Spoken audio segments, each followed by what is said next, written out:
that not only are the essential services that the city wants and needs are taken care of in a budget cycle, but also we're not using this as a platform for partisanship, for the president to be able to kind of come to this state, a state that he desperately needs to win in an election cycle, in a county he desperately needs to win in an election year, for him to get more political points. Now, I have many community leaders that are here to speak from their perspectives as to why they feel this convention is not the greatest idea at this particular time. We have Angie Nixon, who is a business owner who her business is literally 2 blocks away from this location. That's going to be immediately impacted by some of the concerns of security and foot traffic that are going to be able to come to her business during that period of time. We have Tracy Davis, who's an elected official, obviously, who's going to speak to the needs as to whether our community is really in shape for us to deal with this and some of the state implications, and many others that are going to speak. But I just want to say that this is not something that we're doing because we don't like the president or we hate Republicans. That's not why we're here.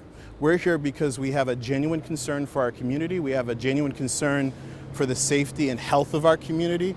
And we want to ensure that our leaders truly take heart all the issues that they need to address with a convention of this size. So we all have collective whiplash in terms of this kind of coming to place in the past 2 weeks.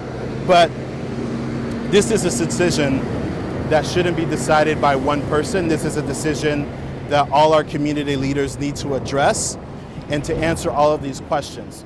We've long been in a position, and we've seen in the past year, where city leaders have decided not to address questions, and lo and behold, we're in the middle of a grand jury investigation for selling one of our utilities. So it's a time to ask questions, legitimate questions. Questions need to be answered fully. We don't need platitudes or political speak or double talk. And I'm hoping all of you to use this opportunity to ask these questions, to ask the administration to answer these questions, and to ensure that we're holding all of our elected officials to account. So with that, Angie Nixon is going to be our next speaker, and I appreciate your time coming today.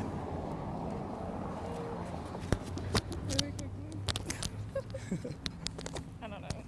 Can you picture me? Sure. Thank you. You're welcome. Come on, Nat. Hi, I'm Angie Nixon. So Mayor Lenny's Curry's decision to allow nearly a 50,000 person convention in Jacksonville is a selfish choice for the health of our community. The mayor is putting party over the people he represents by accepting the Republican National Convention to be held in our city after North Carolina said no because of the global pandemic we still face. Just this week alone, Florida saw its highest daily increase of COVID-19 cases, Duval County having the most in the Northeast Florida. We don't need a partisan convention. We need a plan from the mayor that will keep our community safe and healthy. As a small business owner, I am concerned for the safety of our Black business owners on the street leading to the convention. My 12-year-old daughter, Natalie, and myself, we own a small smoothie shop that we just recently opened less than a mile away from where this RNC convention will be held. The mayor did not reach out to a single business owner in the area when he made this unilateral decision. Public safety and the health of our community should be his #1 concern, not scoring points in his party for himself. And just as Daniel stated, in regards to the host committee, the mayor was meeting with the host committee and things like that. If he had the opportunity to meet with a host committee, he had the opportunity to reach out to business owners located on A. Philip Randolph Boulevard. He did not.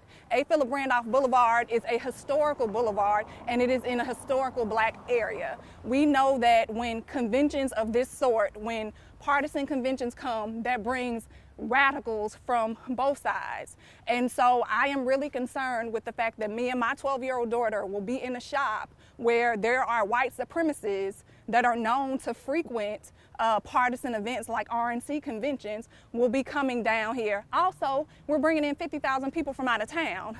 Around the same time, our children are set to go back to school. And so what does that look like? As I just stated, there have been recent spikes in the state of Florida, and I'm concerned about the health and safety of these students that are supposed to be set to go back to Duval County schools, as well as the physical safety of residents and business owners along APR. Thank you. Now I'm bringing up Joshua Hicks.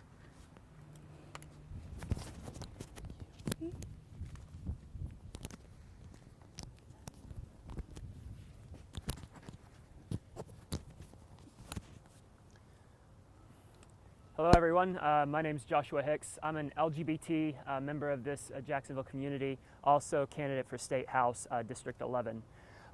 This is a public safety and a public health issue, first and foremost. Today, Florida reported 1,900 new coronavirus cases. Yesterday, 1,700. The day before that, 1,300. And I believe 10 or 11 out of the last 12 days, Florida has seen 1,000 or more cases here in Florida. It's gone so far to now where medical doctors and experts at Johns Hopkins and around the country are saying we have here in Florida entered the second wave. So while we're entering the second wave, the governor has decided to start moving us into phase 2. And I guess phase 2 means bringing the RNC convention here to Jacksonville, Florida. And what my concern is here in the local community is what are we going to do with 50,000 people who insist on not believing science and insist on not wearing masks? The RNC chairwoman said this morning that she will, they'll be taking temperatures and doing the CDC guidelines. But one, Florida's hot, as you can tell, today's a hot day. So you're going to have people standing outside for hours. They're going to be warm. How are we going to ensure that everyone entering that building is not sick? How are we going to ensure everyone in our community won't be spreading it throughout the community? So this is a public safety issue. This is also a financial and economic issue. As Angie said, she owns a small business. Well, you know what? Everywhere that Donald Trump has gone in terms of rallies, those cities are owed a bill for his rally. That he has refused to pay cities for the rallies that he has been holding in their cities. So while the mayor has talked about how Jacksonville is not going to be held responsible, what guarantees can we get as tax-paying citizens here in Jacksonville, Duval County, Nassau County, St. John's, and the area community that our taxes aren't going to be impacted because of the 50,000 people that are going to be in this arena? Also mentioned, schools are starting. Jobs, people have to go to work. We are in phase 2. People are returning to work. What's going to happen here in downtown Jacksonville in terms of the security risk because of the president, in terms of making sure that the protests don't get out of line? There will be protests on both sides, and we need to make sure to have a plan. So from my opinion, doing this in 80 days, we are 80 days away, seems like a logistical nightmare. So I applaud the president for trying to get in Florida to win this state. He needs this state or he can't win the election. But in a public health crisis, in a pandemic, moving a national conference from one state to another because North Carolina told them no, and putting the lives of the American people and Floridians here in Duval and Nassau and St. John's and Northeast Florida at risk does not seem like the smart move, in my opinion. I'm against this convention being here in Jacksonville because it's a public safety issue, it's an economic issue, and it's just the wrong move for the wrong time. Thank you.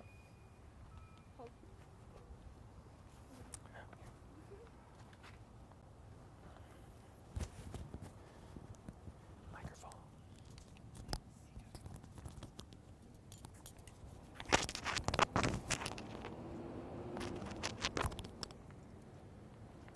Good afternoon. My name is Hope McMath. I'm a resident of Jacksonville, a native of the city, an artist, an activist, as well as a member of the Take 'em Down Jacksonville movement. I'm going to pause because I want my voice heard. And as the people before me who so eloquently said, this is clearly a safety issue. It's a public safety issue. because of the pandemic that we all find ourselves still living in and sort of barely entering. But it is also a safety issue because of what we see happening on our streets. For a city that is struggling to handle the protests that are happening on a daily basis within this community, to think that we are going to be ready in less than 3 months to handle that on a much greater scale than anything we have seen to date is naive at best. And so, yeah, it's a public safety issue, but it's also an issue of hypocrisy. For a city whose mayor claims one city, one Jacksonville every time there's an opportunity, this flies in the face of that statement. Just a couple of days ago, we had the removal of a Confederate monument after 120 plus years from the heart of our city as some sort of gesture for unity, some sort of recognition that we were at a moment of reckoning in this community to say that we had a history that we needed to deal with so that we could move forward in a progressive way. But we know by hosting this RNC, it again is a slap in the face of that. And we cannot forget that the same weekend that this convention would be coming to Jacksonville is the 60th anniversary, the 60th year that we commemorate Axe Handle Saturday, a pivotal moment in the civil rights movement in this community and really across the country. So to hold the Republican convention with a commander-in-chief who is divisive, who often creates deep divides within our communities, to hold that on the same day that we are recognizing a critical moment in this city's ability to move forward and be a city truly for all people, it's hypocrisy at its most. Thank you. Oh, Tracy. Can I hold this? You want me to put this on you real quick? Go for it. Let me get this on you. There you I go. applaud everyone else for being able to step to the mic, but I want to make sure there's some points I cover. I am Tracy Davis, your state representative, and I'll just read a statement to conclude our day here today. After spending the last 3 months fighting for unemployment benefits and the COVID-19 support, I am not shocked by today's announcement. As the state of Florida turns its back on the unemployed Floridians, as usual, as COVID-19 rages through our communities without proper testing, we flatten the curve to pursue what? The RNC? Seriously? There's costs that have been understated. As COVID-19 cases rise, you've heard that over and over today. Will there be protections in place to keep workers safe, readily available, testing at no cost? As fate would have it, it is the 60th anniversary, as you again have heard that over and over and over again today. On Saturday, August 27th, the final night of the convention, it's really hard to believe that the mayor is truly listening to the citizens to not pursue this opportunity. The One Jack's motto rings hollow at this point. But since we're here, and since the decision has been made, and we understand that the train has already left the station, Mayor, I just want you to make good on the opportunity. Ensure that small women and minority-owned businesses can reap the benefits of this event. Ensure that contracting is open and apparent for all of Jacksonville. Make sure this isn't just a South Side success story, but this should be a story, if we're going to have one, for the entire city of Jacksonville. What is that motto that he said when he was inaugurated? One city, one Jacksonville. Let's make sure we hold you to that.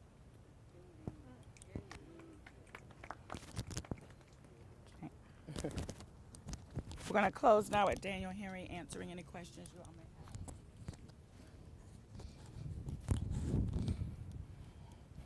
So you've heard a lot.